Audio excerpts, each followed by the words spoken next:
gotta go, everyone! We're going for 148! All right.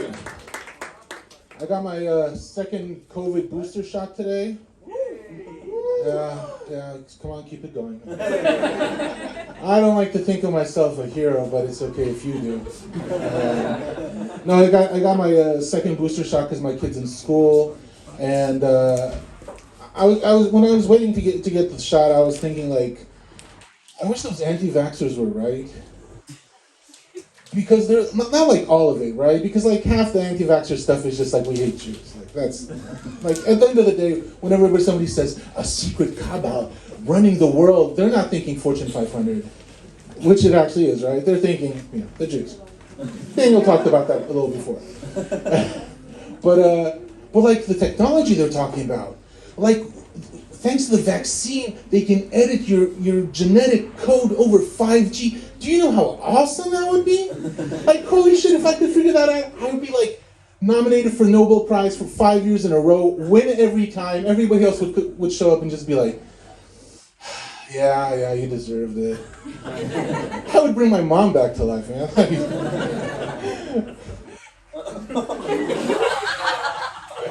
No, I'm kidding. I'm sort of on a little mentally. I'm in a low space because we got back from vacation. I was walking down the street. There was a bucket, and it had a sign on it that said "No trash," and I was like, I deserve to be here. I wanted to tell that joke. Yeah, I actually have a kid, which is amazing. Because, I mean, she's obviously super important to me because she's proof that I've actually had sex. And I know like half of you are like, is she your kid? Didn't you just grab one from Prince Albert like Chris was talking about? But no, she's my kid. Except the problem I have is that I have a job, I have a wife, I have a kid. I'm so tired all the time. And like I've never been on a dating app. I met my wife half a year before Tinder came out. I've checked, right? Because I needed to know by how little I missed that margin. Because I don't think if my wife had Tinder, she would have gone for this, right? Because she was like, "Oh, you're tall," and I'm like, "That's it. That's all I got going for me." Because I'm pre-dating apps. Like we had to pick up women in the comment sections on news sites. They'd be like, "Family burned in house fire," and I'd be like, "Hey, baby, you like barbecue?" How's it going? Yeah, I didn't date much. I might be surprised too, but actually, and my wife's like one of those women who's like, "I'm never gonna divorce you," which at first I thought was like, "Oh, she's really into me," but I realized that means just if I go too far, she's just gonna kill me. Because it's like you cut out all the other exit routes and there's only one way out, and you're like, oh. Because she's Polish. I'm Polish, right? I look like an American because I'm fat, but I'm Polish. But she's Polish and she looks Polish, and yeah, I'm scared of her. Which I think is the perfect energy for somebody like me. Like I need a wife that I'm scared of, just to keep me in check, just so I don't go a little too far, right? But yeah, I'm tired to the point that we were coming back from my vacation, and I found out that my company was having layoffs, which was really sad. And I was like talking to friends who lost their jobs, and thinking it could have been me. 3 months off paid, chance to find another job. Holy shit! But no, I survived. So, I actually did for the first time ever set up a account on a dating site, Grindr.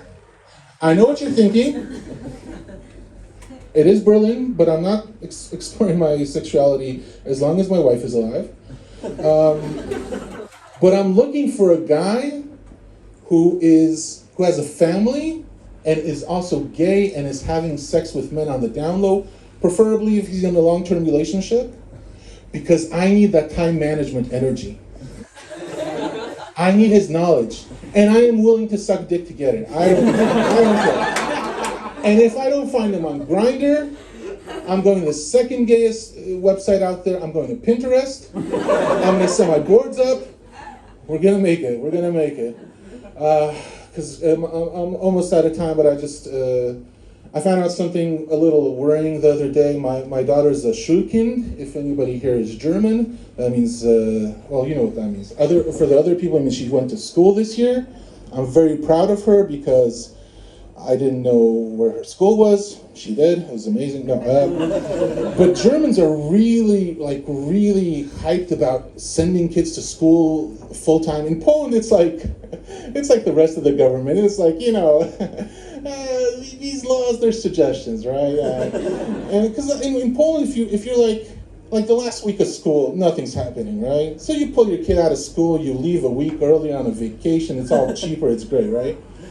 In Germany, they send the police to the airport, and the police sit there and look for school-age kids, and like, can we see your IDs? Is your kid going to school here? And if they are, you get to pay a fine. Awesome, right? But I got it figured out. We're gonna do it, except her grandma just died, and her grandma's last wish to be buried at the all-inclusive Blue Lagoon Resort in Mallorca. 4.5 stars on TUI, 14 days, 13 nights, flights included. It's going to be an amazing ceremony and a eulogy. Thank you, that's my time. Keep it going.